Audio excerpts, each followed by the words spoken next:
హల్లెలూయా. First one ఏమండి, సాతానుకి ఎందుకు family నచ్చదు? వాడు ఒంటరోడు. చెప్పాలా? ఆన్సర్ తెలుసుకోవాలా? వాడు ఒంటరోడు. దానివల్ల ఎవరిద్దరు కలిసినా నచ్చదు. రెండవది, ఫ్యామిలీలో ఏముంది? లవ్, ప్రేమ ఉంది. చెయ్యి వదిలేసారా? అప్పుడే వదిలేస్తాడట. ఇంకా చాలా దూరం పోవాలా, పట్టుకోండి వీలైతే. రెండవది ఫ్యామిలీ. మూడోది ఏమిటంటే, సాతాను వల్ల కాని పని ఈ మూడు.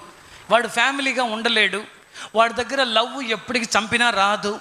మూడోది ముఖ్యమైనది, నెక్స్ట్ జనరేషన్ క్రియేట్ చేసేది. ఒక్క ఫ్యామిలీ మాత్రమే నెక్స్ట్ జనరేషన్ని క్రియేట్ చేసేదానికి.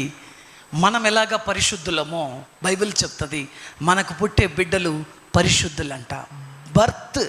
పుట్టినప్పుడే పరిశుద్ధులంట. ఇది వాడు తట్టుకోలేడు. సాతాను